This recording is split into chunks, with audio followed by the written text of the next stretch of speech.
These photographs show the work of Sir Harold Gillies, a surgeon who developed methods of plastic surgery to help soldiers who had been severely disfigured during the First World War.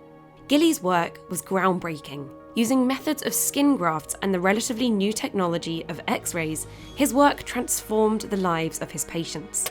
Gillies had witnessed firsthand the devastating effects of modern weaponry. Despite great progress in medicine since the Crimean War and the Boer War, the casualties of the First World War dwarfed that of previous conflicts, with nearly 10 million armed forces left dead.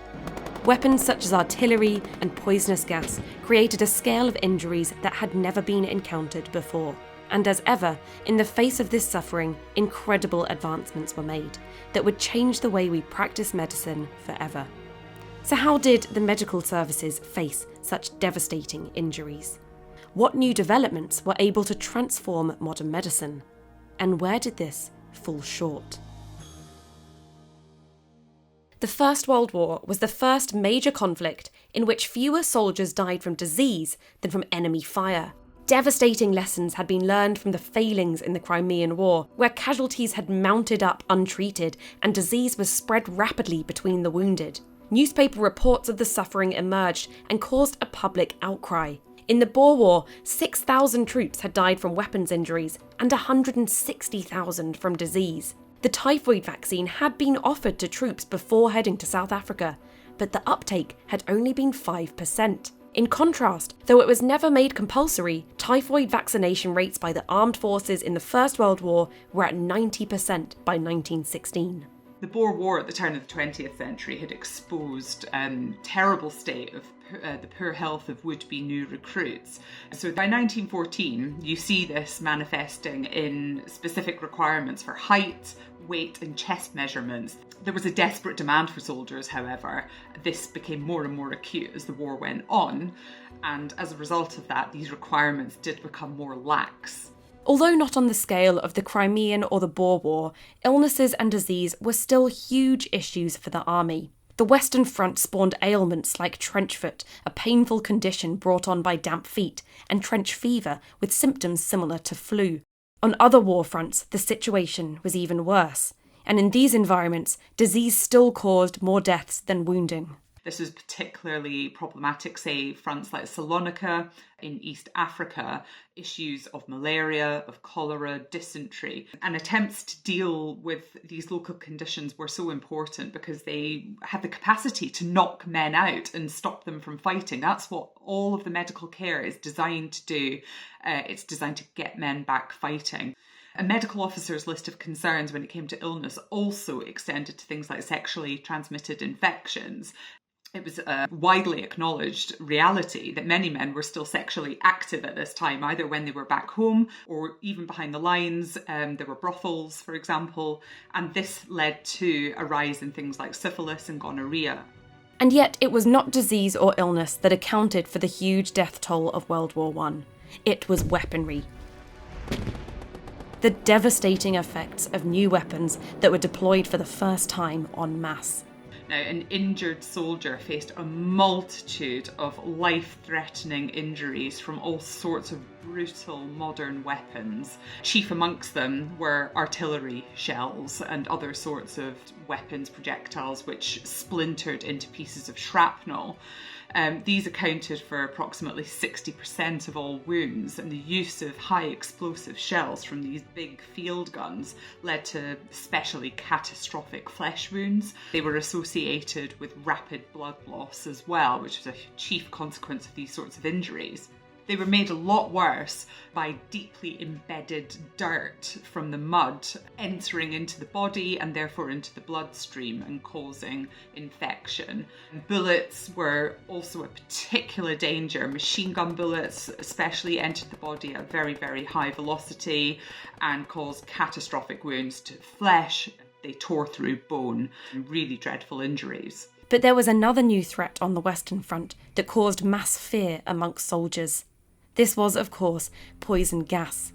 Chlorine gas suffocated men. Phosgene gas caused catastrophic lung-blistering injuries.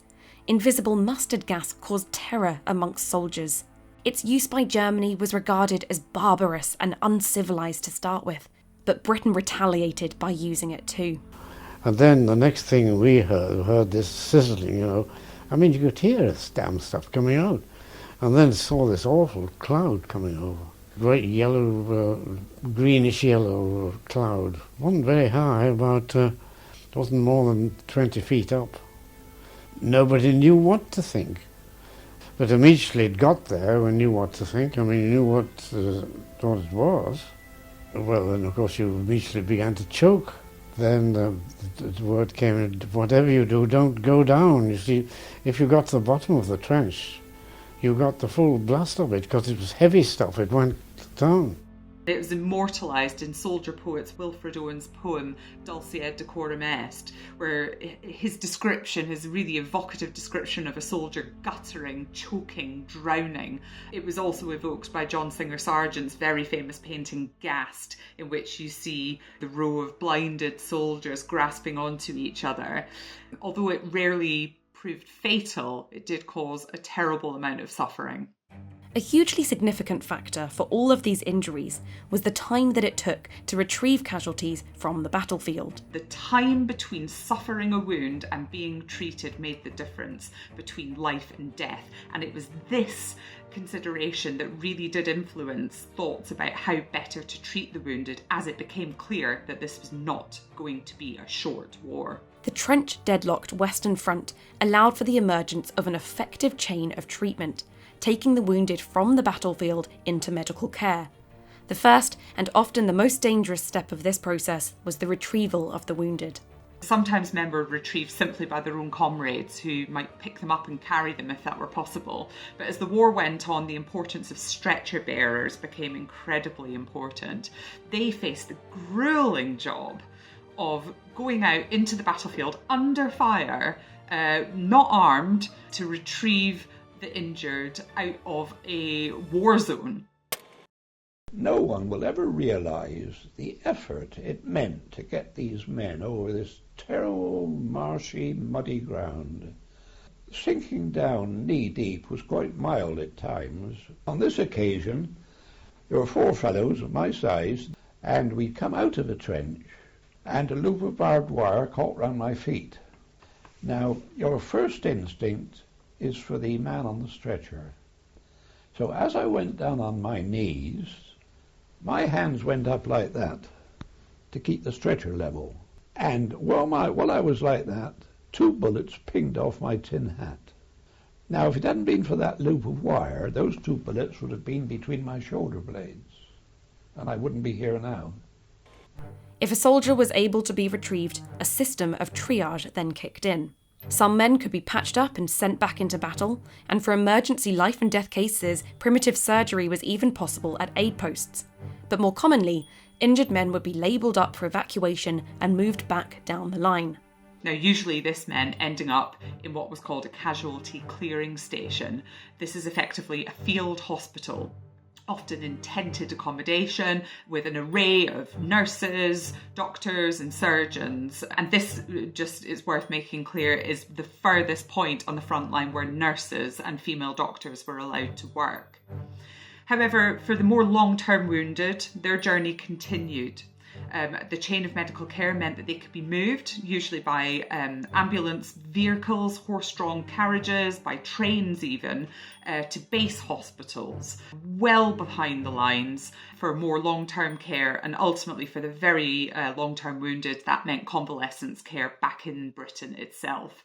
That was also the case for troops who had travelled thousands of miles to fight for Britain from its empire, and a very famous example of this was the use of the Brighton Pavilion for a hospital for Indian soldiers.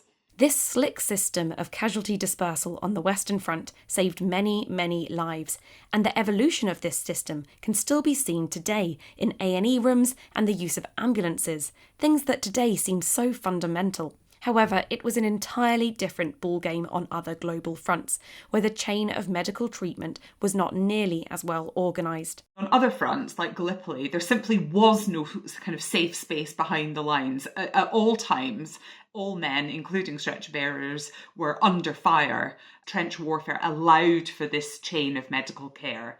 But in the likes of Gallipoli, arrangements were far less satisfactory. And in that case, There was a failure of planning as well, a failure to plan for the number of casualties, a failure to plan for evacuating the wounded by sea, and ultimately this was subject to a subsequent investigation. One area of medicine that had vastly improved since previous conflicts was the integration of medical services into the military. In the Crimean War and the Boer War, doctors and other medical staff suffered greatly from a lack of authority. And there was even a perception that doctors were a hindrance and incapable of understanding operational realities. It took until 1898 for an integrated Royal Army Medical Corps to be established. Medical officers were finally given sufficient rank that allowed them to work effectively within the armed forces. By 1918, over half of Britain's doctors had been on active service. Women were also vital to the medical machine, with thousands serving as nurses, in casualty clearing stations, base hospitals, and in convalescent care back home. Many more served as ambulance drivers, taking the wounded to hospitals.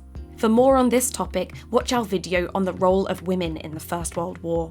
But the war gave rise to a whole number of innovations, not just in procedures, but also specific medical treatments. In terms of some specific treatments, there are some standout examples of developments. One of those was the Thomas Splint, which has barely changed in all the years that it's been used, but its application in the First World War really changed the treatment of otherwise fatal injuries to the femur particularly. Preventing infection taking hold in wounds was another huge concern. This was a time when antibiotics did not exist, and therefore other methods had to be found. The use of a solution to put into wounds, the Carroll-Dakin solution, was an incredibly important advance. Furthermore, the use of X-rays was fully established as a diagnostic tool. Pioneered by Marie Curie, mobile X-ray units were put into use along the Western Front. Curie organised a fleet of vehicles for the units and even trained female drivers. This gave surgeons a huge advantage as they no longer had to operate blindly. Another major advancement was improvements in blood transfusions. There were efforts to innovate blood banks, and the speed of getting blood from a donor to a patient was vastly improved. And as mentioned before, the improvements in preventative medical care cannot be overstated. So medics were encouraged to focus on preventing minor ailments. This came down to sanitation was a huge concern, preventing pests like lice and rats spreading disease and illness, to keeping toilets or latrines clean, keeping men clean by providing things like communal baths. And the use of vaccination was a very important tool in defeating typhoid. Yet despite these advancements, there were still big gaps in knowledge and practice. So what was less effective? One key issue was the lack of awareness about the impact of the war on mental health.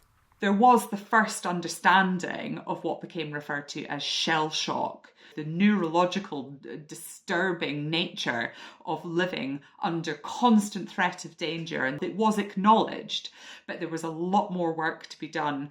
Another issue that would take years to resolve was the lack of rank given to female doctors, an issue that was detrimental to their care as it undermined their authority. Nearly 1 million people died on active service with the forces of Britain and its empire. It's estimated that over 2 million of their forces were wounded. When the surgeon Harold Gillies returned to England from France, he went about establishing a facial injury ward in Cambridge Army Hospital. After the first fortnight of the Battle of the Somme alone, over 2,000 men were transported to this ward for surgery. The Queen's Hospital in Sidcup opened in June 1917. Many of the methods developed here during the war out of sheer necessity are still used in modern reconstructive surgery today. Many improvements were yet to come, including antibiotics for infection and vascular surgery to prevent limb loss. But the First World War undeniably led to dramatic improvements in medicine, far beyond the battlefields in which it was practiced.